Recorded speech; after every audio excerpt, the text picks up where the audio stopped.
Hola chicas y chicos de Miguel Hernández de quinto año, bienvenidos y bienvenidas a una nueva clase de filosofía. Bueno, hoy los que estuvieron en el live stream les dije que íbamos a hablar de Sócrates, pero en realidad tenemos que hablar sobre los filósofos que estuvieron antes que Sócrates, sobre los filósofos presocráticos, ¿sí? Sócrates fue tan importante que la historia de la filosofía marca un antes y un después. Antes de continuar con los contenidos de esta clase, les quiero decir algo, no para que dejen de ver el video, sino para que, bueno, nada, para que lo vean por ahí más relajados y relajadas. Esta clase no va a tener una actividad de realización obligatoria, ¿sí? Con lo cual es una clase en la cual yo voy a explicar algunas cosas y sí voy a dejar unas preguntas, pero no las tienen que responder obligatoriamente.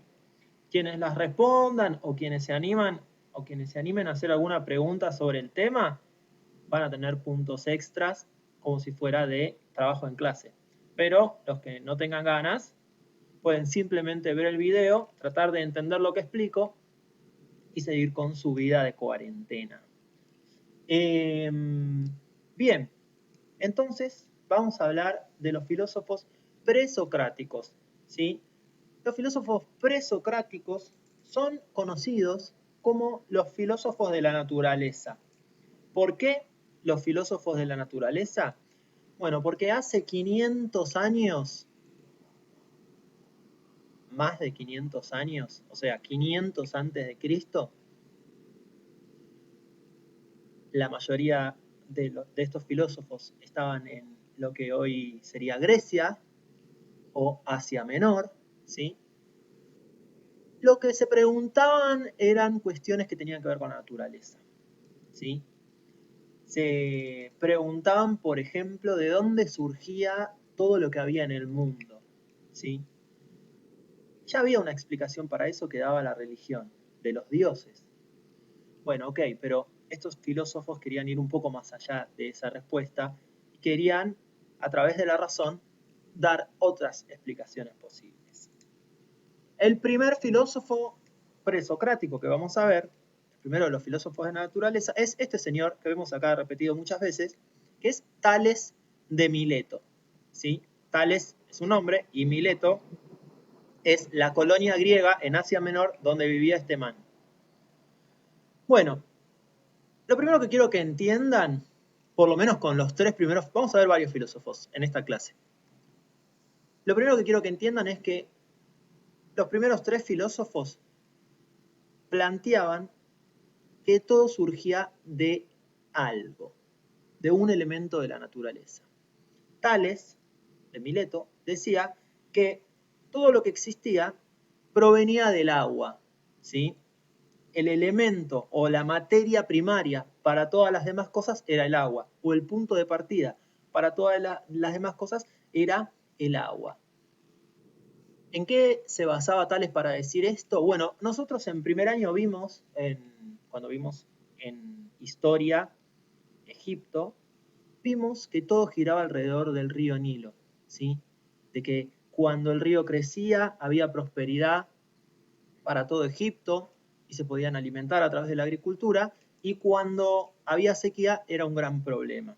Esto además aparece en muchísimos relatos, como en la Biblia, por ejemplo, ¿sí? Bueno, ¿qué pasaba? ¿Se acuerdan cuando nosotros estudiamos lo que era el milagro de Osiris, que pensaban los egipcios, que todo nacía del río Nilo? ¿Por qué? Porque ellos veían que cuando el río desbordaba, inundaba todo. Después retrocedía y del barro salían unas ranas, del barro que quedaba crecían plantas. Entonces, ellos creían que eso era un milagro que les había dado un dios que se llamaba Osiris, que había sido asesinado por su hermano Set y que había descuartizado su cuerpo y lo había tirado alrededor del río. Por lo tanto, lo que crecía era nada más y nada menos que la resurrección de Osiris. Pero bueno, la cuestión es que todo salía del río Nilo. Entonces Tales, al ver, porque Tales, si bien era de Asia Menor, anduvo por muchos lados, estuvo en Egipto también, veía que del río Nilo salía una rana, salían los vegetales, entonces dice, todo nace del agua. El agua tiene que ser el elemento principal. Bien. Después tenemos otro filósofo de la naturaleza, presocrático, también de Mileto, que se llamaba Anaximandro. Anaximandro es un poco más volado con el planteo que hace, porque no define un elemento o una materia primaria, de la cual nace todo. Él dice que todo nace de algo que es indefinido. ¿Qué significa esto? Bueno, que la materia creadora de las cosas no puede ser igual a lo que crea. Esto se puede ver desde un discurso religioso, si se quiere. El ser humano fue creado por alguien o por algo, porque un mismo ser humano, siendo igual, no puede crear de la nada a otro ser humano. Tiene que haber, antes del primer ser humano, un creador. Bueno, Anaximandro no define un creador ni un dios, simplemente dice que hay algo que es indefinido que crea todo lo que hay en el mundo, pero a lo cual no podemos tener acceso porque no tenemos las herramientas para conocer aquello que nos formó o que nos creó. Está por detrás nuestro, ¿sí? Y además, Anaximandro decía que vivimos en uno de los mundos posibles y que había muchos más. Otro filósofo de la naturaleza era Anaxímenes, también de Mileto. Estos tres primeros eran de Mileto, de la colonia griega en Asia Menor de Mileto. Y él decía que el elemento principal del cual surgen todas las cosas es el aire. ¿Por qué? Bueno, porque él decía que el agua, que era el elemento que Tales reconocía como la materia primaria, el agua nace del aire. Él veía la lluvia, miraba para arriba, veía el cielo, o sea, veía el aire, y de repente caían gotas. Entonces dice, bueno, el agua nace del aire. Por lo tanto, el elemento principal del cual aparecen todas las cosas es el aire. Bien.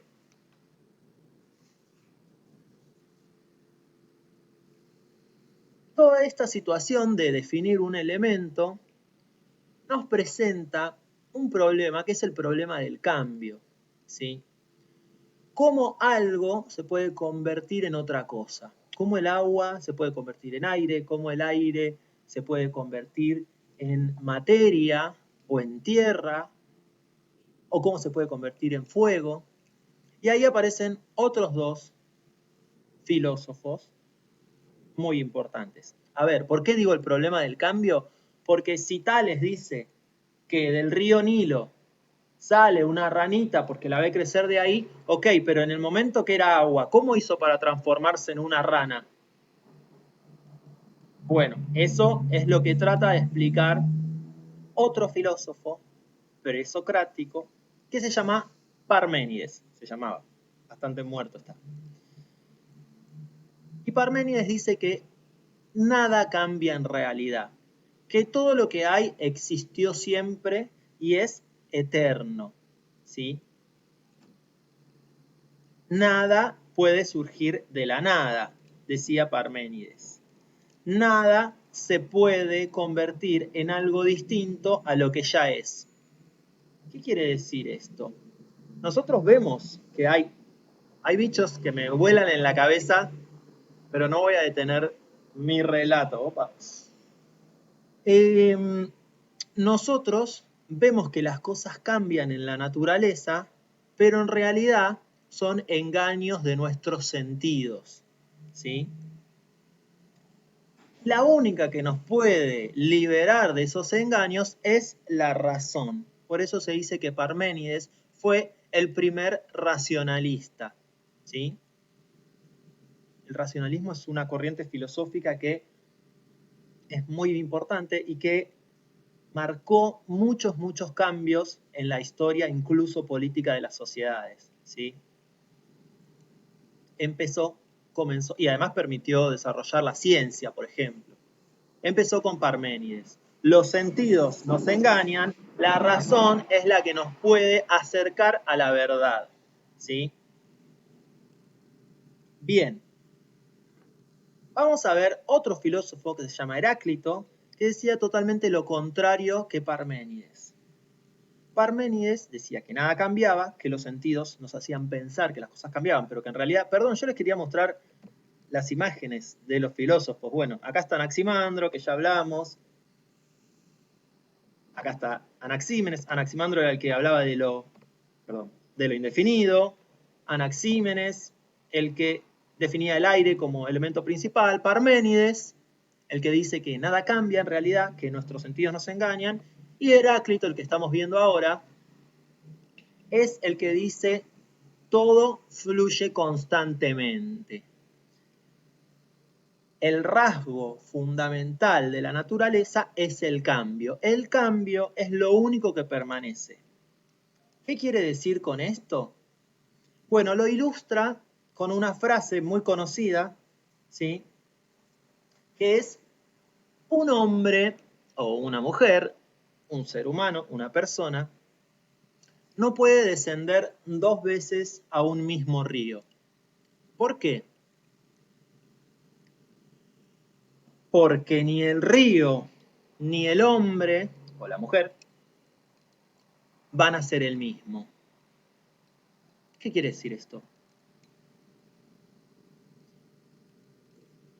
Vos te metés a un río, el río fluye y salís.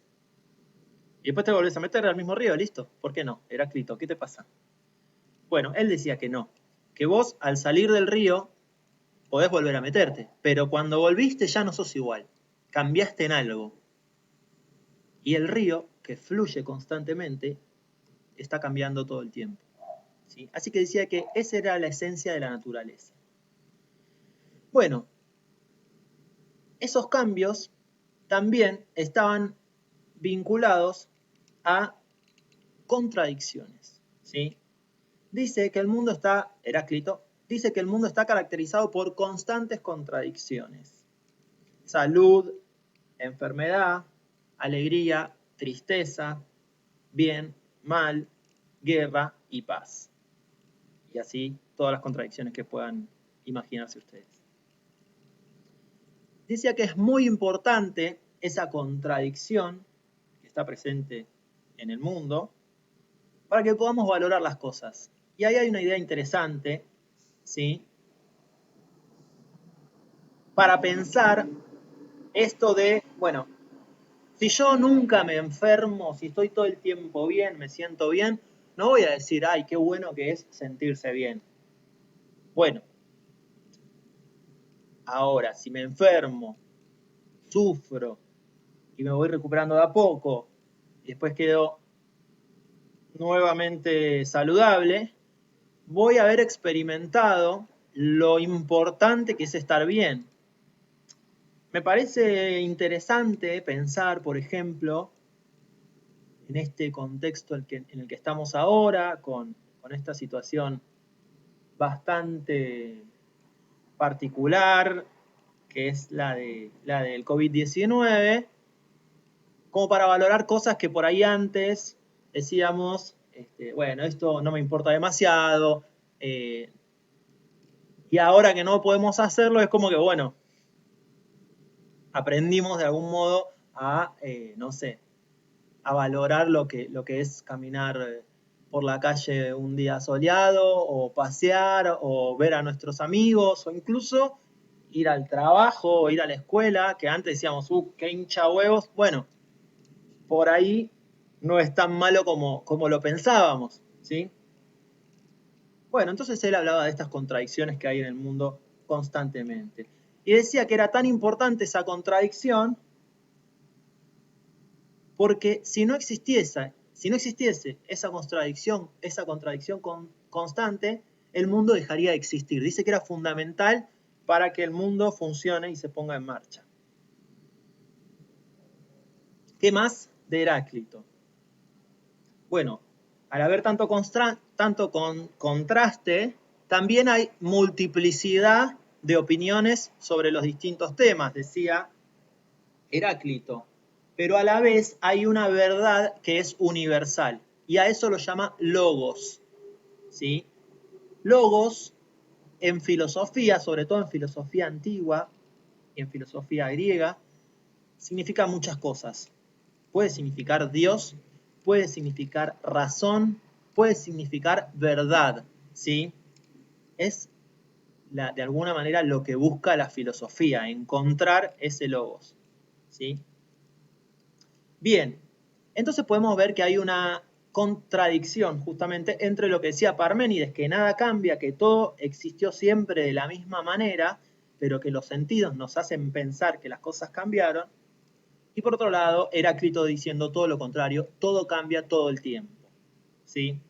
Bueno, para sintetizar un poco y avanzar en el camino hacia el conocimiento, aparece otro filósofo que se llama Empédocles, que está aquí, su nombre es bastante gracioso, por suerte, no estamos en clase, pues si no se estarían riendo, igual si se ríen me parece muy bien, yo también me reí cuando escuché por primera vez un filósofo que se llama Empédocles, bueno. Bien, viene como a ordenar un poco la cosa entre todos los presocráticos, incluidos Heráclito y Parménides. Y dice, no hay un solo elemento, ¿sí? Lo que hay es una combinación de elementos, ¿sí? Son 4 elementos, agua, fuego, tierra y aire, que se combinan entre sí de distintas maneras para formar las cosas que vemos, ¿sí? Es como, por ejemplo, un pintor. Los filósofos anteriores planteaban que había un solo elemento, es decir, sos un pintor, tenés solamente color rojo. Bueno, lo que dice Empédocles es, con color rojo no puedo hacer otra cosa que pintar cosas rojas, no sé, sangre. Bueno, en cambio, si tengo 3 o 4 colores, combinándolos de manera distinta puedo pintar un montón de paisajes diversos y de distintos colores, ¿sí? Por eso dice, se confundían en identificar un solo elemento, sino que son 4. Y en la combinación de esos 4 aparece la multiplicidad de cosas que hay en el universo. O lo mismo con una receta. Si vos tenés un ingrediente, bueno, no vas a poder hacer demasiado. Ahora, si tenés 3 o 4 ingredientes, con un poco de imaginación y de saber cocinar, podés hacer muchos platos. Bueno, y dice, ¿cómo se combinan estos elementos? Se combinan por 2 fuerzas, el amor y el odio. Medio cursi, pero así lo llamaba él. El amor las unía, las juntaba para formar algo nuevo, y el odio las separaba a los distintos elementos que hay circulando por el mundo. Bueno, chicos y chicas, esto ha sido todo por hoy. Espero que haya sido claro. Voy a dejarles en la descripción del video algunas preguntas, pero no son de realización obligatoria. Quienes las hagan, o quienes pregunten algo, o quienes participen de alguna manera, van a tener mejor puntuación de trabajo en clase, pero no es obligatorio. Así que los que tengan ganas de descansar, pueden hacerlo. Bien, les mando un beso muy grande y nos vemos en la próxima clase.